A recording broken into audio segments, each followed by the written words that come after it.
வாழ்க்கையில நம்ம ஒன்றை தெளிவாக அறிஞ்சு வச்சுக்கணும். இயேசுவை நெருங்க நெருங்க நெருங்க தான் நமக்கு பிரச்சனை இல்லை. ஆனா மனுஷனை நெருங்க நெருங்க நெருங்க கண்டிப்பாக சொல்லுகிறேன், நீங்கள் யாரிடத்தில் அதிகமா நீங்க நெருங்கணும்னு நினைக்கிறீங்களோ அவங்க எப்பேற்பட்ட நல்லவங்களா இருந்தாலும் அது உங்களுக்கு ரொம்ப நாள் ஆசீர்வாதமா இருக்காது. அவங்கள நெருங்கி நம்ம சந்தோஷமா இருக்கவும் முடியாது. அதனால இன்னைக்கு நிறைய பேர் பார்த்தீங்க அப்படின்னு சொன்னா மனிதர்களிடத்துல வைத்திருக்கிற அந்த ஐக்கியம் பாருங்களா, அதை டெவலப் பண்றதுக்கு முயற்சி எடுக்கிறாங்க. சிலரிடத்துல பேசணும், சிலரை பார்க்கணும். பாருங்க, இந்த சினிமாவில் நடிக்கிறவங்க இருக்காங்க பாருங்க, இந்த சினிமாவில் நடிக்கிறவங்க எந்த ஊருக்கு வந்தாலும் எவ்வளவு கிரவுடு, ஐயா அப்படின்னு கத்துறவங்க, எவ்வளவு அந்த நெருக்கத்தை வைக்கிறதுக்கு ஆசைப்படுறவங்க.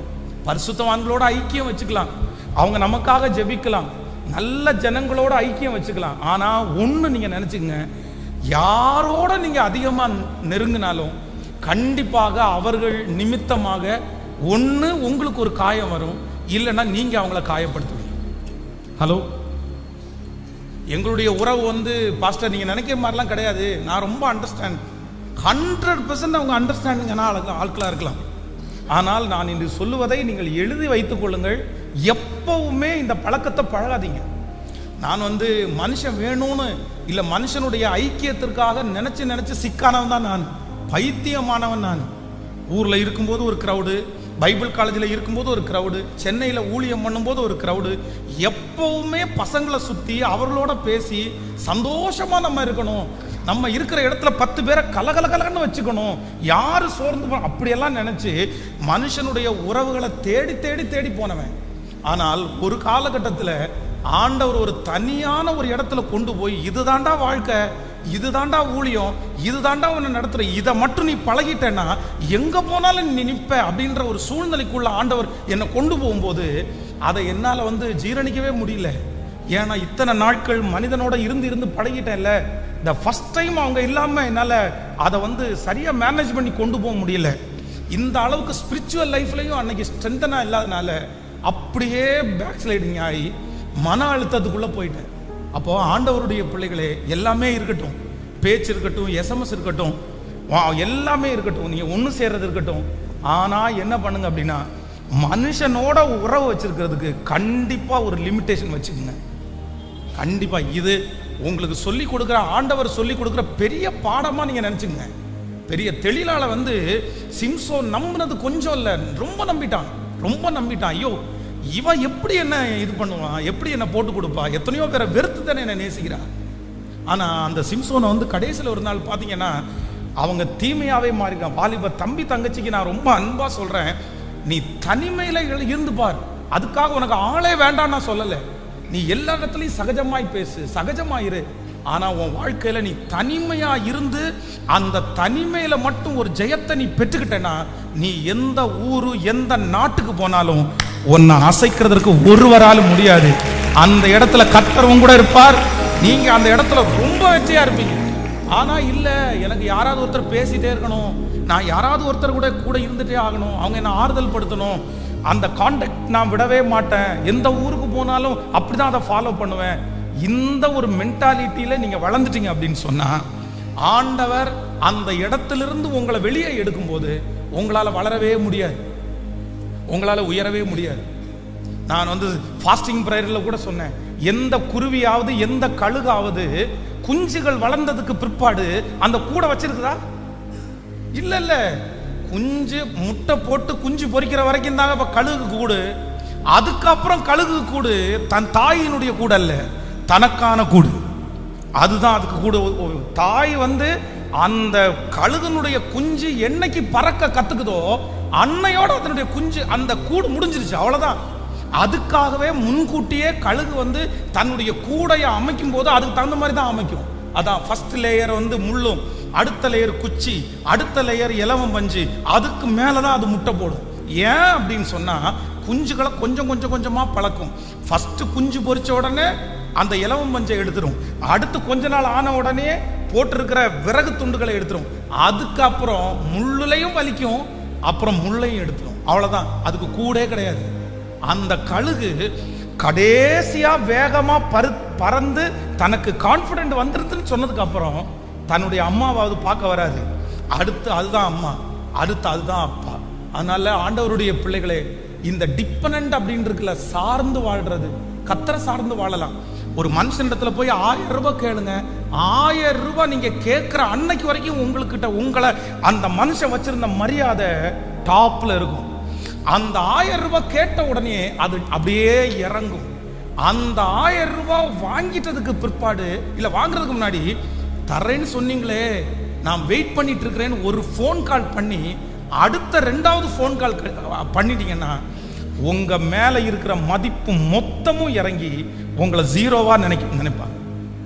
இதான் மனுஷன், இதான் மனுஷன். அதனால உங்க எத்தனை பேருடைய வீட்டில் வசனம் வச்சிருக்கீங்களோ தெரியல, ஆனா உங்க வீட்டில் இம்மட்டும் வா மிஞ்சி வராதேன்ற வசனத்தை எல்லாருடைய வீட்லையும் கண்டிப்பாக வைங்க. எல்லாருடைய வீட்லையும் கண்டிப்பாக வைங்க. லிமிட் இல்லை. யார்கிட்டையுமே அதிகமாக பழகாதீங்க, யார்கிட்டையுமே அதிகமாக பேசாதீங்க. சிஸ்டர்ஸ் அப்படிதான் சொல்றேன்.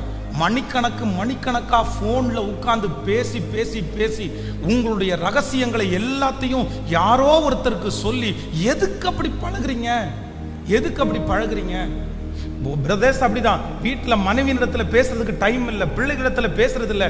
ஆனா இன்னொரு பர்சன்கிட்ட, அது ஆணா இருக்கலாம் பெண்ணா இருக்கலாம், அவ்வளவு நேரம் என்ன பேச்சு? என்னைக்கோ ஒரு நாள் ஜாலியா சந்தோஷமா ஒரு 5 மினிட்ஸ் 10 மினிட்ஸ் கூட பேசுனீங்க, ஓகே, அது உங்களுடைய ரிலாக்ஸ், தப்பு இல்லை. ஆனா நீங்க என்ன நினைக்கிறீங்கன்னு எனக்கு தெரியல. ஆனா இந்த கர்த்தருடைய வார்த்தையை அடைங்க. நீங்க ஓவரா போயிட்டீங்கன்னா கண்டிப்பாக நீங்க உடஞ்சு போய் தான் வருவீங்க. இன்னைக்கு பாருங்க, உங்களை உடைச்சது யாரு பாருங்க, உங்களை காயப்படுத்தினது யாரு பாருங்க. உங்களை அதிகமாய் காயப்படுத்தினது, உங்களை அதிகமா உடைச்சது நீங்க பழகாத ஆட்கள் அல்ல, நீங்க நம்பாத ஆட்கள் அல்ல, நீங்க நம்பின ஆட்கள், நீங்கள் அதிகமாய் பழகின ஆட்கள் தான் உங்களை உடைச்சிருக்கிறாங்களே தவிர நீங்க நம்பாத ஆட்களால எந்த வலியும் உங்களுக்கு வரவே இல்லை.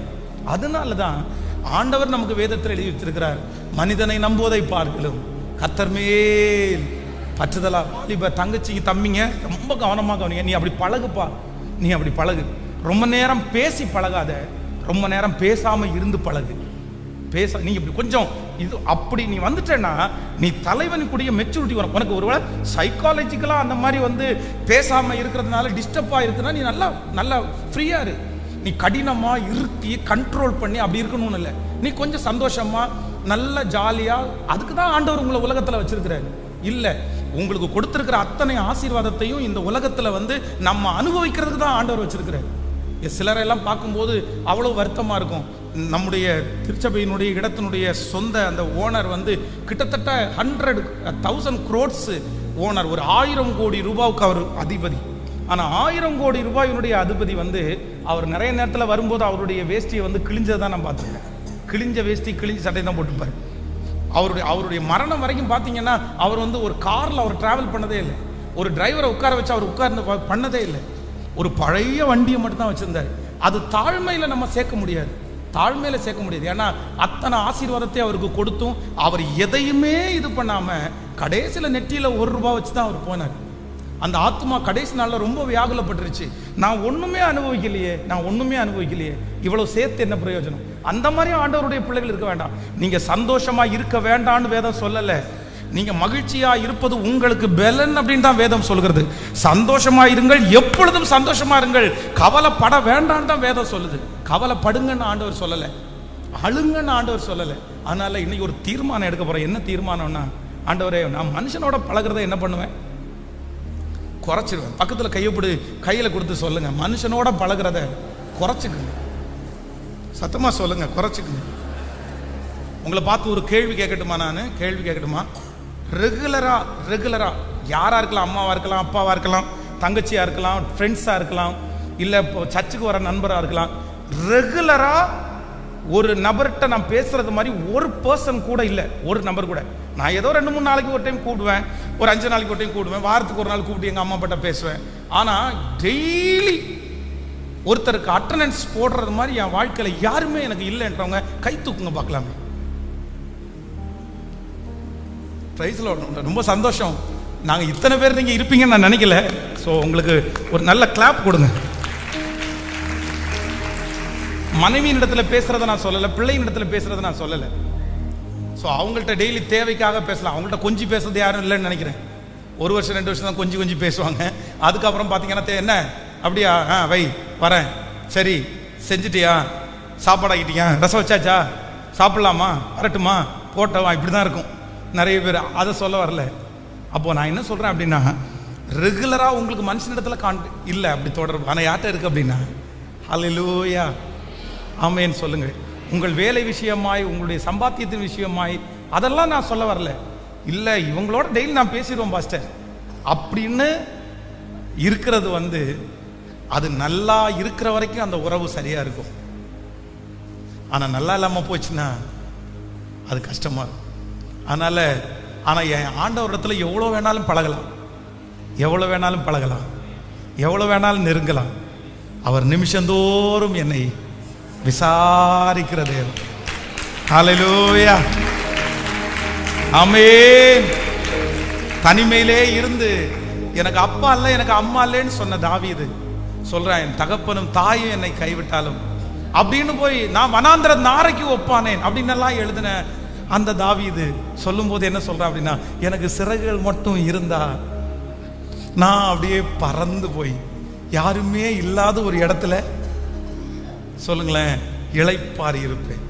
எனக்கு ரொம்ப நல்லா, நான் சில நேரத்தில் நினைப்பேன், ஒரு காலத்துல எல்லாம் ஆண்டவரே ஆண்டவரே ஆண்டவரே யாராவது என்கிட்ட பேசுறதுக்கு கொண்டு வாங்க ஆண்டவரே, யாருமே இல்லை ஆண்டவரே, இடதொரு பேச மாட்டாங்களா அப்படின்னு நினைச்சேன். நான் இன்னும் நினைக்கிறேன், ஒரு சிறகை மட்டும் கத்தர் கொடுத்துட்டாருன்னா யாருக்கும் தெரியாம சுவிட்ச் ஆஃப் பண்ணி வச்சுட்டு போய் ஓரமாக உட்காந்து அப்படியே பறந்து தனியா ஆண்டவரோட இருந்துட்டு எவ்வளோ ஆமென். அதனால ஆண்டவர் உங்களை தனிமையாக வச்சிருக்கிறாருன்னா அதை யூஸ் பண்ணுங்க, அதை பயன்படுத்தி கொள்ளுங்கள். அந்த மாதிரி ஒரு வாய்ப்பு திரும்பி உங்கள் வாழ்க்கையில் கிடைக்க இந்த சத்தத்தை கேட்குற யாரோ ஒருத்தரை ஆண்டவர் எல்லாரையும் விட்டு உங்களை எடுத்து தனிமையா, எனக்கு பேச்சு துணைக்கு கூட ஆள் இல்லை பாஸ்டர், என்னை எது கேட்கறதுக்கு கூட ஆள் இல்லை, ஆனால் நான் நம்புறேன் ஆண்டவர் இந்த இடத்துல உங்களோட பேசுறதுக்கு விரும்புகிறார். தீர்க்கதரிசி அதுக்கு தான் ஆண்டவர் அந்த பட்டணத்தை விட்டு கத்தர் கேரித்த ஆற்றண்டையில கத்தர் கொண்டு போய் வச்சார். ஆண்டவர் உருவாக்கின அத்தனை பாத்திரங்களையும் கத்தர் தனிமையா கொண்டு போய் தான் கத்தர் உருவாக்கி இருக்கிறார். உங்களையும் கத்தர் உருவாக்க வல்லவர். ஆமென் சொல்லுவோம்.